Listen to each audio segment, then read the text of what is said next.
Okay guys, welcome back to the channel. So today we're going to be discussing the 5 things you should never say to your car mechanic. Okay guys, so as many of you guys know, there's many people that use mechanics around the world, and there's many of you, especially on this channel, who have your BMW, who try and find the best place for your car to be repaired at obviously the cheapest price. Now, cheap isn't always great, and neither is the best always great either, as many people find out later down the line. Just because it was great for one person does not mean it's going to be great for the other person. It depends on the car, what's actually wrong with it at the time, and if it can actually be repaired. Depends on who they've actually got working there. Now, there's a lot of things that many people end up saying to mechanics to really piss them off. And I'm going to run over the 5 things that can really piss a mechanic off, or also a garage when you actually call them. Now, when you actually hear these things, probably things you're never going to have really heard of, but I get asked this even on my channel.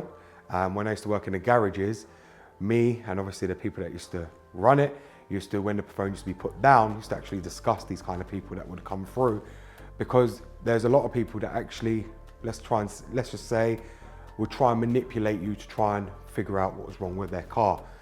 So the first one I'm going to really speak to you about right now is the first one mechanics hate. That's when somebody actually calls a garage and you try and explain your problem to them.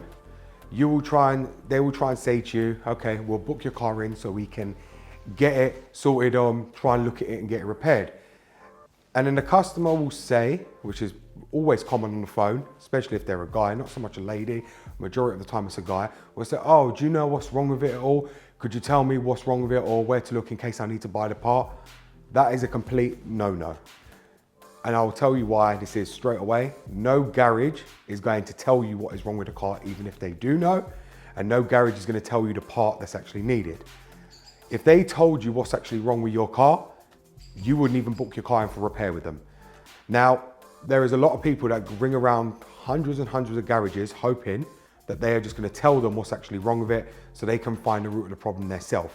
That is simply not the case. Garages are not there for free. They have high overheads and they're not there to ring just for help. Obviously, that's why I started this own Telegram group on the members page, for that reason, to help you guys directly, with whether it be video call, live call, talking to you on the group with all the members on there. Doesn't matter what it is. That's why I started that group specifically for that reason, because garages are not there to help you with that cause. They are there to bring your car in, charge as much labor as possible. Even if they don't find a problem, you're going to pay for their labor costs for the amount of time that they spent diagnosing it and trying to find the fault. Even if it's a diagnostics fee of £80, £90 plus the VAT, whatever it is, you're going to pay for it. The second thing garages hate, and this is something, you know, I'm really against it because it never used to bother me, obviously, but others it does bother, especially if they're the owner, is when a customer says, oh, I know what the problem is on my car, can I book it in with you to be repaired and I've got the part already? Now, the moment you say you've already got the part, a lot of garages are going to turn you away, purely because most garages rely on the parts cost because they get it cheap, and then they try and, you know, charge you more money. That's how they make money off it. And also the labor cost. Now, you've got to remember, garages, the labor cost doesn't really cover their overheads and their anything else. It purely covers just the wages. They live off the part increase. So if they buy a part for £20 for your car and the part was like £60, they're going to charge you £68, £78 plus the VAT on top of that. That's what they live off, is the parts. They do not live off the labor, because the labor cost is what they're paying all their wages for all the mechanics they actually have there. But a lot of people seem to forget that. So when you get that angry guy on the phone who sells, no, we do not allow you to bring your own parts into the garage to be put on your car. It's for a simple reason. I know a lot of you will say, oh, the garage makes a lot of excuses, saying they can't warranty the part, they don't know where I bought it from, and if it doesn't work, then they have to change it again. A lot of it is not because of that. Majority of it is because that's how they make their money and how they make their living. And I get why, especially if they're not a busy garage, because you've got to figure out, if you're one of them people that ring up and, for instance, you know, they've only had 10 cars that week, why are they going to let you bring in a part when they can double their income by making you buy the part from them, or them sourcing the part and then you paying them for it. It doesn't make sense, you know, especially if they're a small business, not making enough money. And a lot of people try and go to these back garages hoping it's going to be cheaper, where in essence, it actually isn't, because you've got to remember these small garages that are hidden out, charging cheap labor, are actually going to charge you more for the part, because they're not going to want you to provide your own part for that reason, because they want to make as much money as possible. The third one is taking your car to a garage, having them come out to look at your car. So a lot of garages will say to you, okay, bring it down, we'll have a look at it. And you sit there telling them that you know what you're talking about and you are a mechanic. Now, this is one thing I get a lot of on my channel, where people are saying they're a mechanic, they know better, they can do this, they can do that. If you can do it better, why are you not doing it yourself? That already has pissed the mechanic off. Nobody wants to do someone else's dirty work. If you can repair your car yourself, why are you bringing it here in the first place? You cannot expect to take your car to a garage and then be telling that mechanic that you know what you're talking about, you know more than them. If you knew more than them, you would be working in their job and you wouldn't be taking it to them to try and help you repair that car. But that's what a lot of people seem to do, and that can really, really piss off a mechanic. And trust me, once you've done that, you never ever want to really be taking your car back there, because they will put you to the test by seeing how well clued up you really are, and if you know more than them, by pulling something on your car that you probably wouldn't even be aware of. You probably know the car, how to change the oil, how to change the spark plugs, but they will do something a lot more harder that you wouldn't know what's wrong with it, to actually make you bring that car back and make you suffer so they have the last laugh. Because I know, because there was people in my garage that actually used to do that, with people that would come in who think they were very clever, who knew more than we did, and we would do something to their car to make them have to bring it back to us and then grovel to us, basically go on their knees begging us to repair their car, and then say, look, they don't know what's wrong with it, they're not that clued up, they know how to do the basic stuff, like the basic maintenance, like change spark plugs, change coils, change oil and filter, but they don't know what's actually wrong with this problem. The majority of the time it would be an electrical problem, wherever we, you know, change the wiring circuit or change the fuses around, where it starts tripping, where it starts causing a fluctuation in the power. We would do something that they wouldn't be able to figure out, which then means they'd bring it back to us and end up paying us. And like I said, we would end up with the last laugh. There is a lot of garages out there that do that, and I know a lot of you are going to say to me, there is none that do that. Trust me on that, there's a lot of garages that do that, especially if they're desperate for money and the garage hasn't been making its proper overheads for the whole year. They will do whatever's necessary to cover their overheads and to come out ahead for the following year. If that means scamming a customer, then so be it. If that means charging you for an oil change and they're not doing it, so be it. They will do that. I know that, I've worked there, I've been there, I've done it. Many of you will say to me, then what a dick I am for even doing that. Unfortunately, when you work at a place, you have to do what you are told. And if you're told to do that, I am not the owner. I was just there working. Yes, I was highly qualified, but there's a difference. I am not there as an owner of the company. So if the owner tells me, I need you to do this, bring our overheads up, then so be it. That's what they're going to tell everyone. But now I'm not there. There's probably other people that's doing the exact same thing for that owner, doing the exact same thing. Where if it means that they need to meet their overheads for that year, then they will do whatever they need to do to the other people who they don't care about. The way they see it, they've got to keep money coming. So that means the more they break your car, as well as repair it, the more you keep coming back to them. And all they keep telling you is the very simple thing that they like to tell everyone. It's the car. As soon as you fix one thing, another problem arises, another problem arises. And a lot of people do believe that and will keep going there thinking they're a genuine lawn mechanic who's trying to help them, trying to fix their car. Then once they've got enough money out of you, they'll then tell you, do you know what, it's probably better off you sell it because this car's costing you too much money.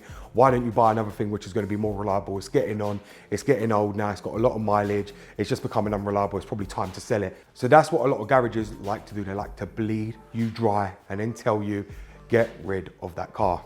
The fourth thing mechanics don't like is when you sit there trying to look at everything they're doing. That alone is a big no-no. That can really, really piss the mechanic off.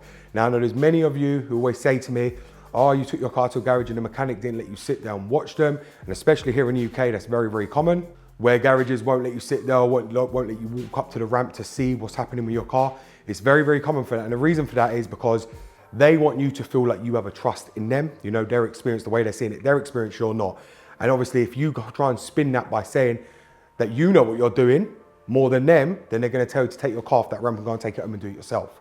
So it's a no-win situation. You're not going to win on that. So there's no point trying to argue with the technician and yourself, or trying to argue with the boss and the technician, because obviously the owner of the company or the boss is always going to stick up for their technician over you. It doesn't matter the way they see it. They're employed, they're allowed to be there, they're covered for health and safety. You are not. You are not allowed to watch what they're doing with your car. The way they see it, they know more than you, and that's the way you've got to see it, as you're putting the car in their hands, so therefore you agree to trust them with your car, and you're allowing them to repair it.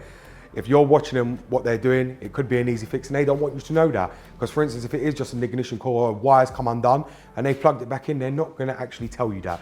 I'll be honest with you though, the only time they will tell people that, if it was something that simple, is to a woman.